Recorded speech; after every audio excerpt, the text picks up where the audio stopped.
औज़ुबिल्लाहिमिनश्शैतानिर्रजीम बिस्मिल्लाहिर्रहमानिर्रहीम अल्लाहुम्मा सल्लि अला मुहम्मदिन व अला आलि मुहम्मदिन कमा सल्लैता अला इब्राहीम व अला आलि इब्राहीम इन्नका हमीदुम मजीद अल्लाहुम्मा बारिक अला मुहम्मदिन व अला आलि मुहम्मदिन कमा बारकता अला इब्राहीम व अला आलि इब्राहीम इन्नका हमीदुम मजीद।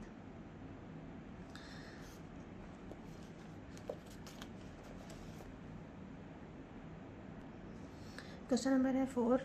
क्वेश्चन नंबर 4 में हमने ब्लैंक्स फिल करनी है। ब्लैंक्स फिल करने से पहले मैं आपको बता दूं कि हमने ये ब्लैंक्स फिल कैसे करनी है।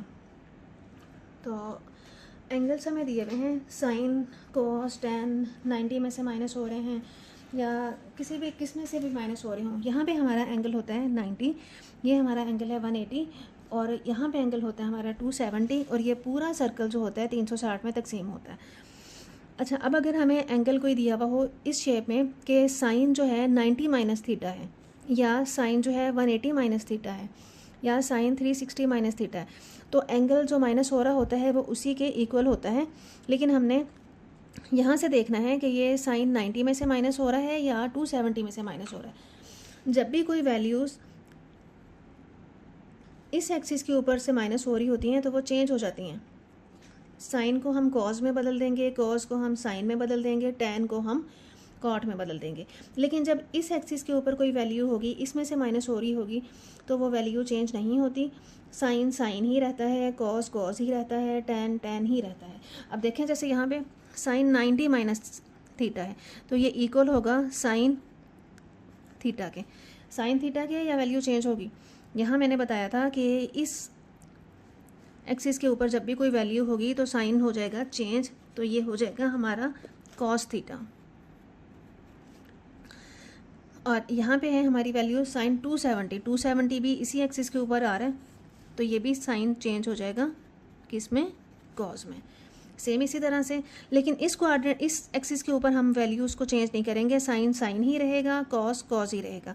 अब देखें 180 इस लाइन पे आ रहा है और 360 भी इसी लाइन पे आ रहा है, तो साइन साइन ही रहेगा, तो ये इक्वल आ जाएगा साइन थीटा के और इसी तरह से ये भी इक्वल आ जाएगा साइन थीटा के।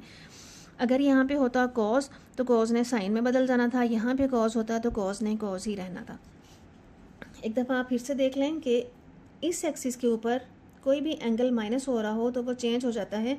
साइन को कॉस में बदल देंगे, कॉस को साइन में बदल देंगे, टेन को कॉट में बदल देंगे जब वो 90 या 270 में से माइनस हो रहा हो। अब ब्लैंक्स की तरफ चलते हैं। ब्लैंक्स में देखें 90 माइनस 60, 90 में से माइनस हो रहा है तो साइन ने चेंज हो जाना है कॉस में, तो यह आ जाएगा कॉस 60। 90 में से माइनस हो रहा है तो कॉस ने चेंज हो जाना है साइन में, तो यह आ जाएगा साइन 60। टेन 90 में से माइनस हो रहा है तो टेन ने चेंज हो जाना है कॉट में, कॉट 60। टेन 90 में से माइनस हो रहा है तो टेन ने चेंज हो जाना है कॉट में और ये वाला एंगल यहाँ पे आता होता है। साइन 90 में से माइनस हो रहा है तो साइन चेंज हो जाएगा कॉस में, यहाँ पे क्या है 30, तो ये 30 आ जाएगा। कॉस 90 में से माइनस हो रहा है तो यहाँ आ जाएगा साइन, यहाँ 30 है तो ये 30 आ जाएगा। साइन 90 माइनस 45, साइन है यह बदल जाएगा कॉस में, यहाँ क्या है 45 तो यहाँ आ जाएगा 45। टेन 90 माइनस 45, टेन है तो बदल जाएगा कोट में, यहाँ है 45, यहाँ आ जाएगा 45। कॉस है 90 में से माइनस हो रहा है, बदल जाएगा साइन में, यहाँ पे क्या है 45 तो यहाँ पे आ जाएगा 45। So it is prove that के साइन 30 पे जो वैल्यू होगी वही हमारी वैल्यू कॉस 60 पे होगी, जो हमारी वैल्यू कॉस 30 पे होगी सेम वैल्यू साइन 60 पे होगी, टेन 30 वाली वैल्यू सेम कॉट 60 पे होगी। नेक्स्ट क्वेश्चन की तरफ चलते हैं। क्वेश्चन नंबर है 5। क्वेश्चन नंबर 5 में हमें ये डायग्राम दी हुई है और हमें ये वैल्यूज़ फाइंड आउट करने के लिए कहा हुआ है। तो ये है हमारा क्वेश्चन नंबर 5। क्वेश्चन नंबर 5 में देखें, हमें कहा हुआ है कि एंगल बी पे 90 का एंगल है, एंगल सी पे 60 का एंगल है। अब हमने एंगल ए निकालना है कि एंगल ए जो है वो कितना होगा। एंगल ए हम किस तरह से निकाल सकते हैं, सारे एंगल्स का सम 180 के इक्वल होता है। ए प्लस बी प्लस सी इक्वल है 180 के, तो एंगल ए जो है हमने फाइंड आउट करना है और एंगल बी है 90, एंगल सी है 60। तो एंगल ए आ जाएगा, तो एंगल ए आ जाएगा यहाँ से 30 डिग्री। तो ये वाला जो एंगल है हमारा है 30 डिग्री। अब हमें उसने कुछ वैल्यूज़ दी हुई हैं, B C over A B बताना है हमने। बी सी क्या है जी, बी सी है ए और ए बी क्या है सी। इसी तरह से हमने cos 60 बताना है। 60 के हिसाब से ये बेस है और 60 के हिसाब से ये बेस है और ये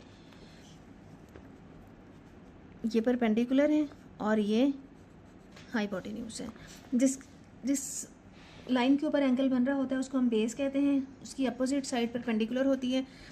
तो 60 के हिसाब से बेस ओवर हाइपोटेन्यूज, बेस है ए और हाइपोटेन्यूज है B. tan 60 perpendicular over base, perpendicular क्या है जी, सी ओवर बेस है ए। तो सेकेंड पाई ओवर 3, तो पाई ओवर 3 जो है हमारा ये रेडियन में है, डिग्री में 60 ही होगा। हाइपोटेन्यूज क्या है बी ओवर परपेंडिकुलर क्या है सी। cot 60 base over perpendicular, base है ए और परपेंडिकुलर है सी। अब नेक्स्ट जो क्वेश्चन दिए हुए हैं ये हमें 60 के हिसाब से 30 के हिसाब से दिए हुए हैं। तो 30 के हिसाब से ये चेंज हो जाएगा। 30 के हिसाब से जी ये बनेगा बेस एंगल की अपोजिट साइड जो होती है वो बनती है परपेंडिकुलर और हाइपोटेन्यूज तो वही रहेगा। ये हमने 30 के हिसाब से किया है। जिस लाइन के ऊपर एंगल बन रहा हो उसको हम कहते हैं बेस, एंगल की अपोजिट साइड होती है परपेंडिकुलर और जो ये वाली साइड है लास्ट साइड जो होती है वो होती है हाइपोटेन्यूज। तो परपेंडिकुलर ओवर हाइपोटेन्यूज अब हम 30 के हिसाब से कर रहे हैं। Perpendicular A, hypotenuse B. 30 के हिसाब से बेस सी और हाइपोटेन्यूज बी। परपेंडिकुलर ए और बेस सी, हाइपोटेन्यूज बी और बेस सी। अब नेक्स्ट है cot 30 के हिसाब से हम बता रहे हैं बेस ओवर परपेंडिकुलर, बेस है सी, परपेंडिकुलर है ए। तो ये वाली जो सारी वैल्यूज़ हैं हमने एंगल 60 के हिसाब से भी बता दी और एंगल 30 के हिसाब से भी बता दी। उम्मीद है आपको बहुत अच्छे से समझ आ गई होगी। वीडियो को लाइक कर दें, चैनल को सब्सक्राइब कर दें। Thank you so much and Allah हाफिज़।